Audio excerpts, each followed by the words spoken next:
All right, what's up, Viking Nation? We are here, the post-game show on the Viking Nation Live. Welcome to the show. I guess you guys have been watching on the NFHS network. Guys, we are right outside the stadium, and the game is fresh on our minds. So appreciate you guys tuning in with us. It's a long drive back, some abbreviated version, I'm sure you'll understand. And I'm hoping that you guys can hear us because we've got a very weak cell phone signal. But let's just go ahead and soldier through and let's talk about this game. Chase, Armand, welcome to the Yes, post-game show, sir. you guys. Listen, Chase, what's your initial thoughts on how that offense performed tonight? Oh, at times we look like world beaters, man. I mean that when it's clicking, it's clicking. That Hydra offense is something to watch. But the return of Air Lounge, Bubba Brown, boy, that boy, Mama, there go that man again. Yeah, Armand, you and I were standing on the sidelines, and I had just made this comment. Like, I'm not sure why we're not running post routes all night long because the middle of that field is wide open. Chase, you'd already, they had no safety support in the middle of the field. They were daring us to throw it deep. And lo and behold, Armand, as soon as I said that, we went deep and took a shot, and Bubba Brown hauled it in for a big game. What's your thoughts on that? Oh man, you called it. It was one of those things where you had to be there to see it. Yeah, look, Bubba week in week out, he makes those plays. He's making it's almost like it's routine, for him to make those special plays like that. But all I can say is, we didn't win by 50, but we still won. So one, two, that's That's the right. second of the third Wildcats that we got to get rid of. Now we're going to the ones that's on Forest Street, or used to be on Forest Street, excuse me. Yeah, that school used to be on Forest Street. Yeah, so we dispatched 2 out of 3 Wildcats programs. We got one more to go next week. Chase, let me ask you something about this Hydra offense. Am I off base by noticing that? I don't know if it's just me, guys, but it sometimes it appears that Jace is locking in on Bubba Brown. It did you guys notice that too, or is that just my imagination? Well, I think the game plan was to get the ball to Bubba as often as possible. It really like that was the game plan because that was the mismatch they identified by watching film. You could tell that they had highlighted some things that Bubba could take advantage of and that Jace could take advantage of early on, and that's what it appeared that they wanted to do, and they done it successfully. Yeah, as a matter of fact, Bubba's got such great hands. Even when the pass seems to be broken up, the Joker caught one flat on his back by tipping it to himself. What do you guys think about that play? That was Oh man, it was incredible. Great unbelievable. ball Uh, concentration. Unbelievable. I can't wait for it to finally upload I so know. everybody who can see it uh, can see it. As soon as it happened, I looked at Chase. I said, "Hey, Mama, there go that man again." And Yeah, That's Mama, there exactly go that right. man That's again. exactly right. Hey, and how he's Well, about been let's there Mason all night. Woods? And how about Mason the Rabbit Woods with the final nail in the coffin and telling the Richmond Hill fans bye bye? Yeah, hey, it yeah. was So time to so put him to that's bed. Yeah. Yeah, Armand, speaking about putting them to bed, Richmond Hill did get a little bit of momentum there in the fourth quarter, thanks to some untimely Lowndes mistakes. I mean, they were just fluke mistakes, that kind of stuff, things that'll be fixed. But we were facing some Richmond Hill momentum, and 4th and 4, midway through the fourth quarter, they go for it. And I believe it was number 16, Israel Harrison, with a long 55-yard pick six. Guys, what do you think about that, Armand? Listen, he's been making plays all year, and just another one, just another one. And look, we got walked away with 2 picks tonight, one for 6, and every week we forced a turnover. And this time we were able to actually turn that turnover into 6 really quick. And look, they just put him to bed. Like me and Chase, we was on the sideline talking, and it was just almost like they just gave up. Like Yep. they beat the will out of them. So yeah, You can tell that's all they I were can say. deflated.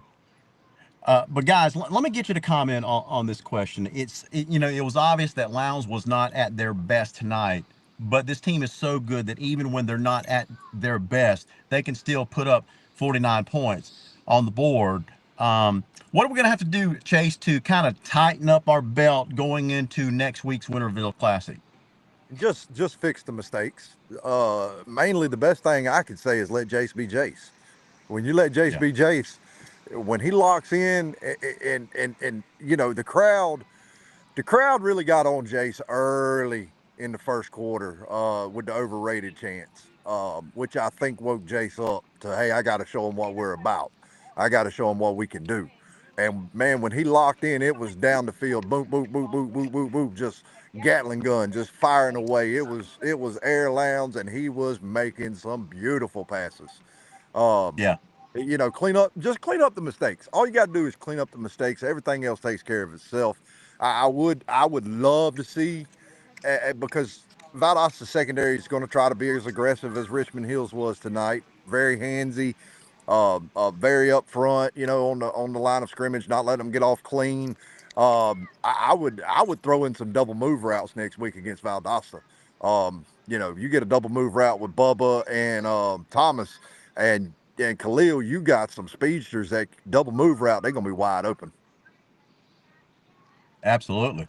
Well, speaking of wide open offensive side of the ball, Richmond Hill seemed to have a little bit of success in that second quarter through the third quarter. They found a little something, throwing those 5, 7, 8 yard out routes. Is that something to look forward to against the Wintersville Classic against Valdosta? Do you think Valdosta is going to pick up on that and kind of pick on us early on with that particular play?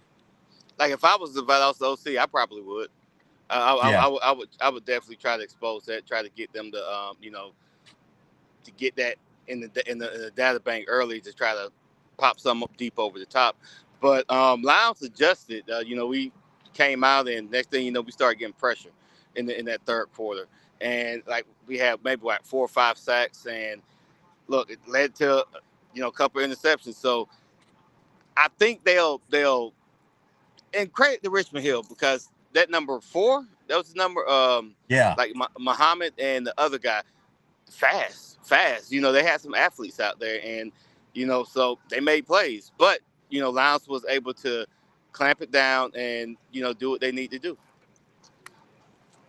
Guys, we've been talking about the only team that can beat Lowndes, and it seems to be gaining momentum that the only beat Lowndes is Lowndes now because we faced some adversity in this game, making some mental mistakes, that kind of stuff. Had the talent to overcome it. But what kind of game are we going to have to play next week going into the Classic against Valdosta? A near perfect.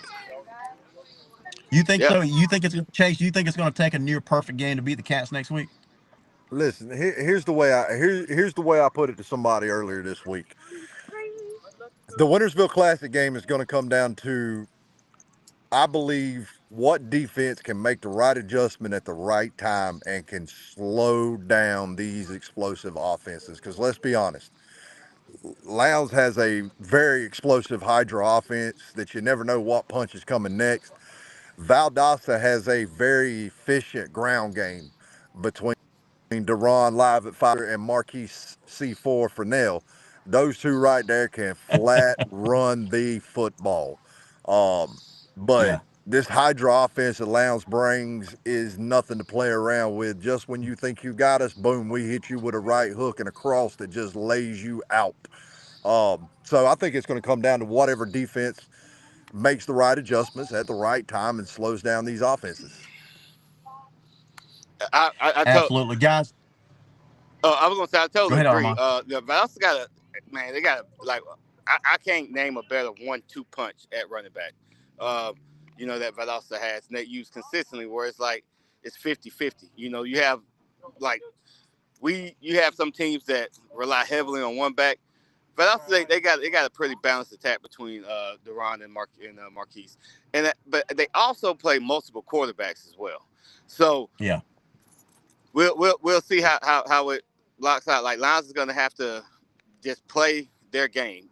Play assignment football, be gap strong, contain, keep everything in front of you. And it don't matter who's in there; they should be able to, to adjust and take over. But it's Well, not going to be easy. But it's still going to be Vikes by fit, in my opinion. But it's gonna be a good game, man, and I can't wait for the classic. Absolutely. I'm gonna remind Lounge fans and Valdosta fans of an old adage right quick. If you've got if you're rotating two quarterbacks, you don't have one. Yeah, yeah. But in Absolutely. this, but in this day and age, I think it might be just to pacify, to keep some kids there. So Nah, we'll see. I'm You sorry. know, Yeah, but that That's quarterback right. position, So, as we have seen this year and last year, that quarterback position is crucial. That is your field general, that is your leader. And right now, Lowndes loves their quarterback. These boys play for him. These boys play with him, and that offensive line wants to keep him upright. yeah, absolutely. Guys, I gotta confess something. I did not give Richmond Hill enough credit. That is a high quality football game that gave all we wanted through 3 quarters. It And is. so, It is. big I shout out to the underestimated them. Richmond Hill Wildcats, especially the money that they are putting into this program. Guys, I'm sure you'll second and third this, but this is a beautiful stadium, beautiful campus Yeah, they've built over here. absolutely. It's yes, yes. gorgeous, man. I, It's almost, I would venture to say it's almost small college level. yeah, yeah. The layout This of the is nice. stadium. The layout of the stadium reminded me a lot of Mercer's stadium in the way that stadium is laid out. Yeah, yeah, Oh the yeah. brickwork and So everything like that. Yeah, yeah. that's right. Well, guys, listen, I know we all have a long trip back to Valdosta, and probably it's going to be prolonged even more because 1,000 people are about to descend on Bucky's right outside of Brunswick. So I'll probably see you guys there as well. So anyway, Yeah. Me too. See you at bro. See you at that Bucky's. that's right. So you guys have been watching another episode of the Viking Nation post game show. Have a fantastic weekend. God bless every single one of you. And as always, go Vikings. Go Go Vikes. Vikings. Like, share, and subscribe. Like,